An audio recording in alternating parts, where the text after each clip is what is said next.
ফসল ধরা দৃষ্টি নদী জল ফুল ফল আমাদের কৃষি ও কৃষ্টি আমাদের কৃষি ও কৃষ্টি আমাদের কৃষি ও কৃষ্টি আমাদের কৃষি ও কৃষ্টি।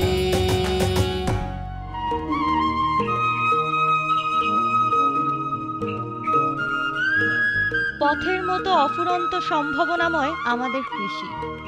দেশের মানুষের খাদ্য চাহিদা পূরণ করার লক্ষ্যে অক্লান্ত পরিশ্রম করেন আমাদের কৃষক ও খামারিরা, যারা সারা বছর বৃষ্টিতে ভিজে রোদে পুড়ে মাটির বুক চিরে ফসল ফলায় আপন মমতায়, যাদের শরীরে মাটির গন্ধ পাওয়া যায়। সেই সব কৃষাণী ও খামারিদের সফলতার গল্প তুলে ধরতে ক্ষেত খামারে গ্রামগঞ্জে ছুটে চলে প্রভিটা ফিড অ্যান্ড হ্যাচারিজ লিমিটেড কৃষি ও কৃষ্টি টিমের সদস্যরা। আমাদের কৃষি ও কৃষ্টি। সবাইকে স্বাগত জানাচ্ছি প্রভিটা ফিড অ্যান্ড হ্যাচারিজ লিমিটেড কৃষি ও কৃষ্টি অনুষ্ঠানে। আমাদের গরুর মাংসের চাহিদা এবং দুধের চাহিদা পূরণ করছেন আমাদের খামারি ভাইয়েরা। আজকাল যারা শিক্ষিত এবং সমাজে প্রতিষ্ঠিত রয়েছেন তারাও কিন্তু এই কৃষিক্ষেত্রে এগিয়ে আসছেন, গড়ে তুলছেন দুধের খামার। আজ আমরা এসেছি তেমনি একটি খামারে, যেটি নিউট্রিফ্রেশ ডেইরি ফার্ম, আর এটি হচ্ছে মুন্সিগঞ্জ জেলার লোহজংয়ে। এটি গড়ে তুলেছেন এখানকার একজন অত্যন্ত পরিচিত মুখ, রশিদ শিকদার। আজ আমরা কথা বলবো তার সাথে এবং বিস্তারিত জানবো তারই খামার সম্পর্কিত তথ্য। কেমন আছেন? জি ভালো আছি। আপনি তো গরুর খামার করেছেন, আমরা শুনে এসেছি যে অনেকগুলো গরু রয়েছে। আমরা একটু ঘুরে দেখতে চাই। চলো।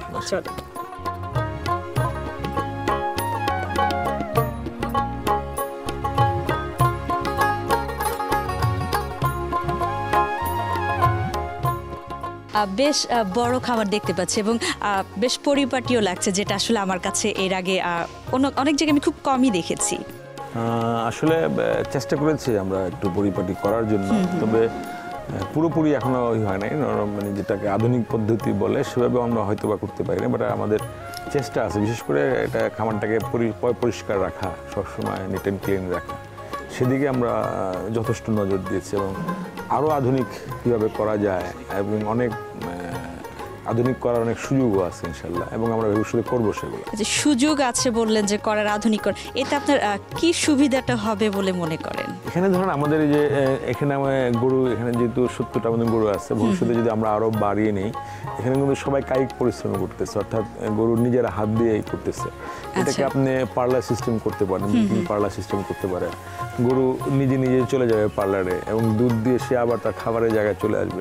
ধরেন একটা গরুতে সকালবেলা 12 থেকে 15 কেজি বা অনেক গরু আছে আর একটু বেশি দুধ দেয়, তো একটা খাম যে নাকি গরু পালন করে রাখাল, সে 2 বা 3-এর অধিক হইলে কিন্তু তার হাতটা ব্যথা হয়ে যায়, এবং সেক্ষেত্রে সে ওলানে 1.5-2 কেজি বা 3 কেজি দুধ রেখেই সে চলে আসলো, এবং সেটা তার ভবিষ্যতে তার জন্য ক্ষতিকারক। আপনার কথাগুলো শুনে আমার যেটা মনে হচ্ছে, আপনি খুব পরিকল্পনা করে খামারটি করেছেন তো বটে, এবং এই ব্যাপারে খুব অভিজ্ঞ। অভিজ্ঞ বলতে আমি ধরেন আমার মোটামুটি খামারে যে কদিন বয়স, আমি একটু ভাবি এটাকে, এবং একটু ইন্টারনেট ঘেটে বা অন্যান্য খামারের আপনাদেরও অনেক প্রতিবেদন আমি দেখেছি। আচ্ছা, আপনি দেখেন তাহলে আমাদের প্রোগ্রাম? দেখেছি। আপনার এই খামারটাকে এগিয়ে নেওয়ার জন্য আপনি কিন্তু নিজেকে প্রতিনিয়ত প্রশিক্ষিত করছেন, সেটা হোক আমাদের প্রোগ্রাম বা অন্য যে কোনোভাবে। তো যারা নতুন ভাবে খামার করতে চায়, তাদের জন্য আপনি একটু সুনির্দিষ্ট করে বলেন ঠিক কোন পন্থাটা অবলম্বন করলে তারও আপনার মতো সফল হতে পারবে। সবার আগে যেটা করতে হবে সেটা হচ্ছে পরিচর্যা, নিট অ্যান্ড ক্লিন রাখা, খামারটা যেন পরিষ্কার থাকে, বায়ো সিকিউরিটিটা যেন থাকে। আর আরেকটা জিনিস আমি যেটা বলবো, যারা দুধের জন্য যারা করবেন, আমাদের দেশে এখন পর্যন্ত কিন্তু আমরা দুধের যে বাজার, সেই বাজারটা কিন্তু আসলে পাই না। ধরো আমার এখানে আমরা 50 টাকা কিলো দুধ বিক্রি করি, এখান থেকে নিয়ে যাই এসে, বাট এই দুধের দামটা আরেকটু বেশি হওয়া উচিত। 50 টাকা কিলো হইলে লাভের মুখ দেখাটা অনেক সময় কষ্ট হয়ে যায়। এবং সিমেন্টস যেগুলো আসে, সরকারি হোক বা মার্কেটে হোক, সেই সিমেন্টসগুলো পর্যাপ্ত হয় না, এবং এই সিমেন্ট দেওয়ার জন্য ট্রেন আপ যে সমস্ত লোক আমাদের পশু কর্মকর্তা, উপজেলা পশু হাসপাতালে যারা আছেন তাদের আরও অনেক বেশি ট্রেন আপ করানো উচিত, মাঠ পর্যায়ে যারা চিকিৎসক দেখে। কারণ আমি যদি একটা বাচ্চা মনে করেন প্রতি বছর সে বাচ্চা দিবে, কোনো কারণে যদি সে 2 মাস 3 মাস প্রতি 21 দিন পর পর কিন্তু হিটে আসে, আমরা বলি প্রতি 21 দিন পর পর, সেটাকে যদি প্রথম যদি মিস করলো তাহলে কিন্তু 42 দিন হয়ে গেল। থার্ডটা মিস করলে কিন্তু আপনার 60 দিনের কাছাকাছি চলে গেল। তার মানে এই 60 দিন কিন্তু তাকে শুধু আপনি বেকার খাওয়াচ্ছেন। আচ্ছা, তো এই সমস্ত ক্ষেত্রে আমাদের আরও নিজেদেরকে আরও অভিজ্ঞতা অর্জন করতে হবে এবং সরকারের পর্যায়ে যারা আছেন তাদেরকে আরও ভালো করে ট্রেন আপ করতে হবে।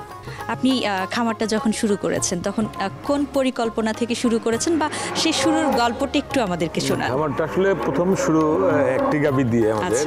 এটা পরিবারের দুধের চাহিদা, সেটাকে মাথায় রেখে এবং সেভাবে করে আস্তে আস্তে এগিয়ে গেলাম আর কি। আস্তে আস্তে করতে করতে এখন মোটামুটি 70টার মতন আছে আমাদের দুধের গরু। তারপরে মোটা তাজা পরে 200-250 মতন মোটা তাজা করানো আছে আমাদের। তো শখের বছর শুরু করে এখন একটা বাণিজ্যিক পর্যায়ে, এবং বাণিজ্যিক পর্যায়ে থেকে আমার যতটুকু উপলব্ধি এটা হলো আপনি অন্যান্য খামারের অন্যান্য কাজের পাশাপাশি আপনি এটা করতে পারেন, মানুষ করতে পারে, এটা ছোট আকারে হোক বড় আকারে। আর যেহেতু আপনার এটা এখন বাণিজ্যিক খামার, আপনার এই খামারের লাভ লস এবং কিভাবে কি করছেন আমরা সব কিছুই জানবো, কিন্তু তার আগে নিয়ে নিচ্ছি ছোট্ট একটি বিরতি। দর্শক, প্রভিটা ফিড অ্যান্ড হ্যাচারিজ লিমিটেড কৃষি ও কৃষি অনুষ্ঠান থেকে নিয়ে নিচ্ছি ছোট্ট একটি বিরতি। বিরতির পর ফিরে এসে এই খামারের লাভ লস সম্পর্কে বিস্তারিত জানবো, সে পর্যন্ত সাথেই থাকুন। আমাদের কৃষি ও কৃষ্টি, আমাদের কৃষি ও কৃষ্টি। বিরতির পর স্বাগত জানাচ্ছি প্রভিটা ফিড অ্যান্ড হ্যাচারিজ লিমিটেড কৃষি ও কৃষি অনুষ্ঠানে। ওয়াও, কি চমৎকার একটা হরিণের বাচ্চা! বা, এটা খুব সুন্দর। হ্যাঁ, কালারটা তো হরিণের মতো নেই। এটা বয়স কত এটার? ও 4 দিন মনে হয় বয়স। 4 দিন। আর গরুটাও কিন্তু অনেক সুন্দর। এটা কোন জাতের? এটা হচ্ছে আমরা ভুট্টি জাতের গরু বলি। হ্যাঁ, এবং এটা জাস্ট অন্য কোনো কিছু না, শখে বসে আমার 5-6টা আছে। এটা হচ্ছে ওর দ্বিতীয় সন্তান। এই গরুটা দ্বিতীয় সন্তান। এটা ও এর আগে ওর একটা বাচ্চা আছে বড়, এবং এর মাংস চমৎকার সুস্বাদু। চমৎকার সুস্বাদু। বাজারে চাহিদা আছে। আমাদের দেশীয় মাংসের যেটা দাম যা থাকে তার অলমোস্ট ডবল দাম থাকে। ও আচ্ছা, এটার যে আরেকটা বাছুর সেটা নিশ্চয়ই বড় হয়ে গেছে। হ্যাঁ, এটা তো বড় হয়েছে, 1 বছরের উপরে তার বয়স। তাহলে আপনার তো নিশ্চয়ই আরো অনেকগুলো গরুর অনেকগুলো বাছুর রয়েছে। সেটা আছে, চলেন যাই দেখি। হ্যাঁ, চলেন। আমরা এই যে এখানে বাচ্চাগুলো এখানটায় থাকে, এই ওখানে এগুলো দেখেন, কার বয়স 4-5 দিন এরকম। বাছুর হওয়ার আগে গাভীর এবং হওয়ার পরে গাভীর একটা স্পেশাল যত্ন নিতে হয়, সেটা কিভাবে নিয়ে আমরা বাছুর হওয়ার আগে যেটা করি, ওর মাকে একটু আলাদা করে দেই। ওর মাকে একটু শুকনো জায়গায় রাখা, একটু অন্য খেয়াল রাখা, এবং বাছুর হওয়ার পরে বাছুরটাকে টোটালি মিনিমাম আমরা 15-20 দিন আমরা ওকে ফুললি সেপারেট অবস্থায় রাখি। এইটা একটু খড় শীতের দিন একটু খড় দিয়ে রাখা, একটু আলাদা যত্ন নেওয়া, ভ্যাকসিনগুলো করা, এবং বিশেষ করে শাল দুধ, যেটার কোনো বিকল্প নাই। আমরা শাল দুধ তো খাওয়াই, অতিরিক্ত হয়ে গেলে আমরা রেখে দিই, রেখে ফ্রিজিং করে রেখে দিই। পরে আবার যখন ও আর একটু খাওয়ার বাড়ে, মানে আগ্রহটা বাড়ে বা চাহিদাটা বাড়ে, তখন আমরা আবার তাদেরকে সরবরাহ দিই। এই জায়গাতে আমি অনেকগুলো বাছুর দেখতে পাচ্ছি। তা আপনার এখন কতগুলো বাছুর রয়েছে? আমার এখানে ছোট বড় মিলে 60-65টা মতন বাছুর এখন। 65টা। একেবারে যারা ছোট সেগুলো এখানে থাকে, আবার যারা একটু বড় এখানে নিয়ে আসে। আবার যার বয়স 6 মাসের উপর দুধ যখন ছেড়ে দেয় তারা, তখন তাদেরকে আবার বিভিন্ন সেটে দিয়ে যায়। এরকম সার বাছুরদের এক জায়গায় নিয়ে নেই, নিয়ে বাছুরদের এক জায়গায় নিয়ে নিই, এভাবে করে।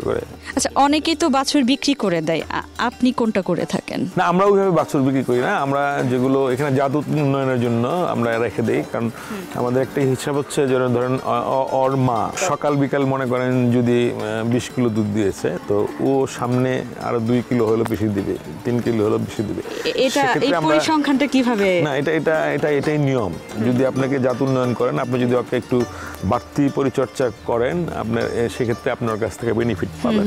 মানে আপনার এই মুহূর্তে আপনি যে কথাটা বলেছেন, এটা কিন্তু যে কোনো খামারি ভাইদের জন্য অত্যন্ত গুরুত্বপূর্ণ একটা তথ্য। কারণ অনেকেই কিন্তু মনে করে দুধ বিক্রি করলে, বেশি দুধ বিক্রি করলে বেশি লাভবান হওয়া যাবে, এজন্য দুধটা কিন্তু বাছুরকে খেতে না দিয়ে বিক্রি করে দেয়। আগে ওকে তো ওর খাবারটা তো আপনি দিবেন, এবং সেটা রিটার্ন আপনি পাবেন। ও হৃষ্ট পুষ্ট সব দিক থেকে। চলেন অন্যগুলো একটু ঘুরে দেখি।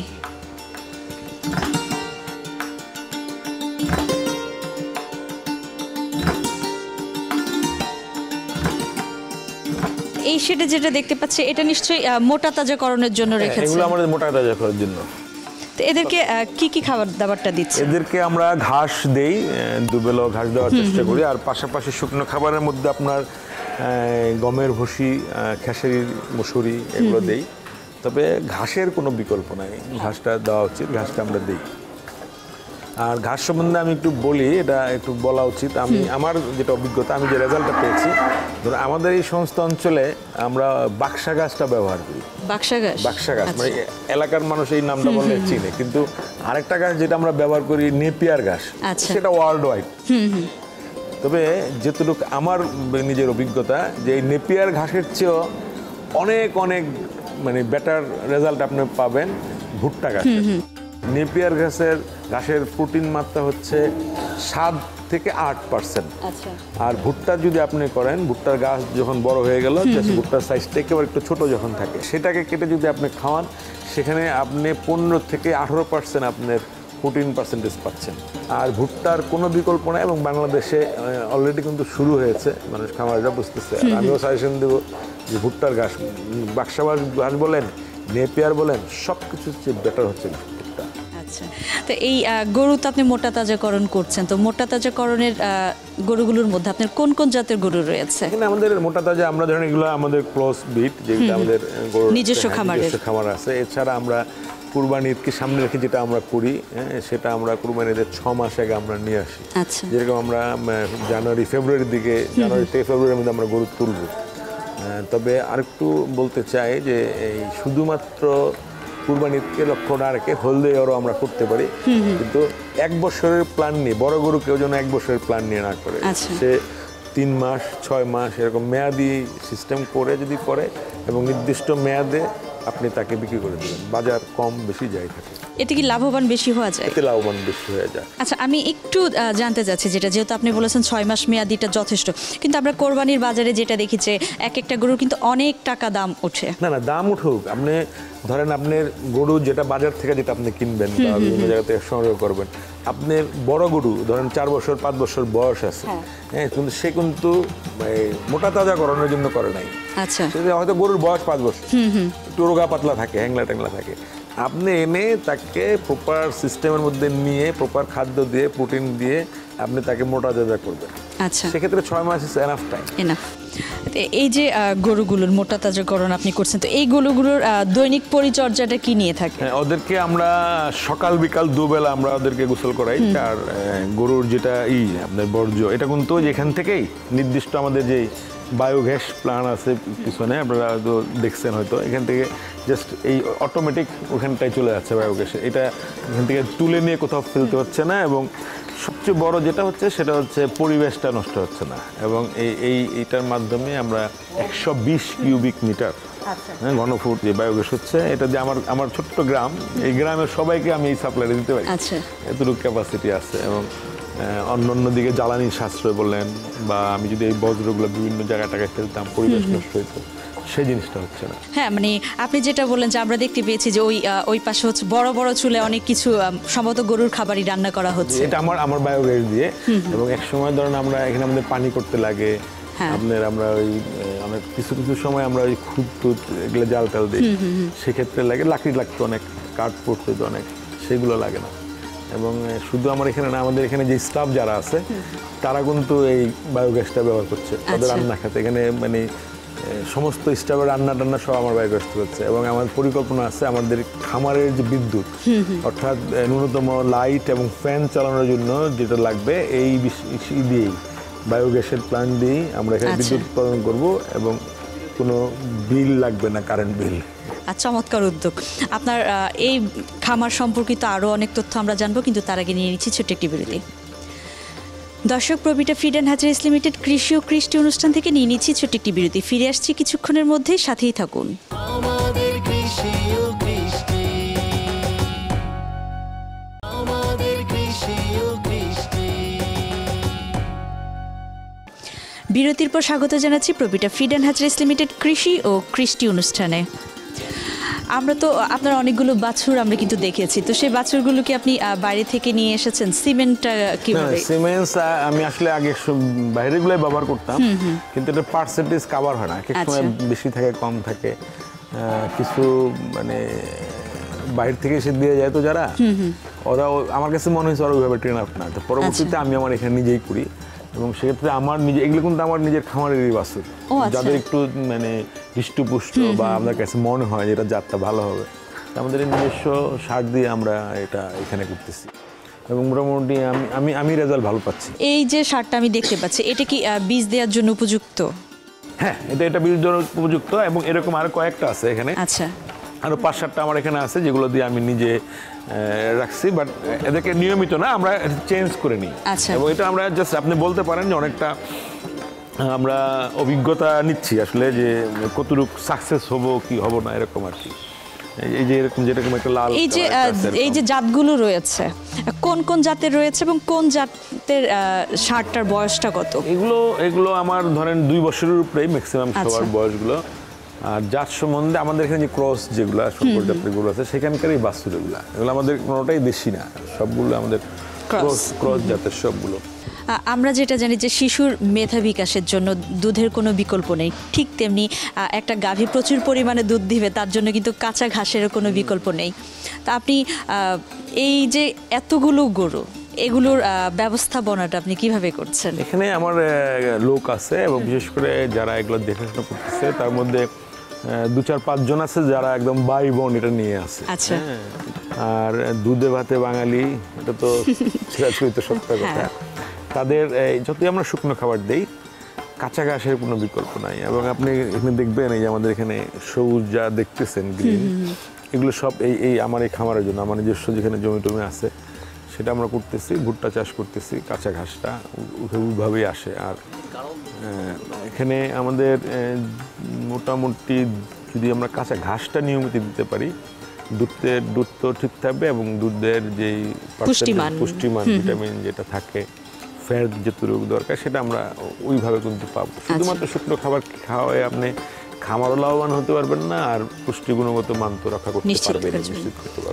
কত লিটার দুধ পাচ্ছেন দৈনিক? আমরা এখানে ধরেন এক এক সময় একটু আপ ডাউন করে, বাচ্চা যখন সবগুলো থাকে বা বাচ্চার বয়স বেড়ে গেলে দুধের পরিমাণটা কমে আসে, সেক্ষেত্রে 5 থেকে 700 লিটার পর্যন্ত আমরা এখন নিয়মিত পাচ্ছি। তো এই দুধগুলোকে কি আপনি ফ্রেশ ভাবে বিক্রি করছেন নাকি? আমরা এখান থেকে আমাদের এখানে যারা দুধের মিষ্টি করে বা এটা আরো যারা বায়ো প্রোডাক্ট যারা করতেছে তারা আমাদের কাছ থেকে নিয়ে যায়, সরাসরি গোয়ালিরা দুধ নিয়ে যায় বা অন্য দুধ। আর কিছু কিছু ক্ষেত্রে আমাদেরকে দিতে হয়, যেরকম এলাকার মানে বিয়ে শাদী বা অন্যান্য বড় ধরনের যে সমস্ত সামাজিক অনুষ্ঠান থাকে তারা অনেক সময় নেয়, বাট নিয়মিতভাবে আমাদের যারা নেয় তারা হচ্ছে এটার যারা বায়ো প্রোডাক্ট যারা করে তারা নিয়ে যায় আমাদের কাছ থেকে। আচ্ছা, তো এই যে এত কিছু করছেন, সব কিছু মিলিয়ে এই ডেইরি ফার্মটা নিয়ে আপনার ভবিষ্যৎ কি পরিকল্পনা রয়েছে? হচ্ছে কি, যদি আপনার প্রকৃতপক্ষে যদি আপনি পরিকল্পনা নিয়ে মানে সুন্দর ব্যবস্থাপনা নিয়ে করতে পারেন, সেক্ষেত্রে লাভবান হবেন। আর মোটা তাজাকরণের ব্যাপারে আমি আগে বলেছি, এখনো বলি, কেউ যেন শুধুমাত্র কুরবানিকে কেন্দ্র করে না করে, হোল দ্য ইয়ার যদি সে করতে পারে।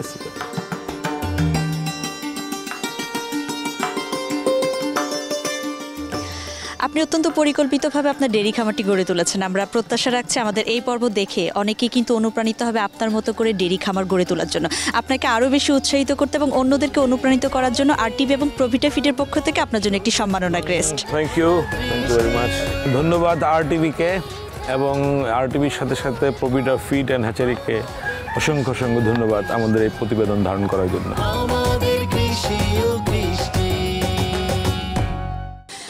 দর্শক, আপনারা যারা গরুর খামার করে সফল হতে চান, আপনাদের জন্য আইডল হতে পারে এই খামারটি।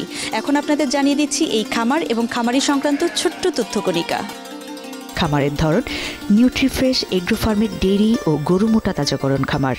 মালিকের নাম আলহাজ আব্দুর রশিদ শিকদার। ঠিকানা গ্রাম ঘোড়দৌড় বাজার, উপজেলা লোহজং, জেলা মুন্সিগঞ্জ। মোবাইল নম্বর 01711532977। কৃষিকাজ করে নিজেকে সমৃদ্ধ করতে হলে অবশ্যই তথ্য প্রযুক্তির প্রয়োজন। দর্শক, এখন আপনাদের জানিয়ে দিচ্ছি এই সময়ের কৃষি তথ্য। আমাদের কৃষি ও কৃষ্টি।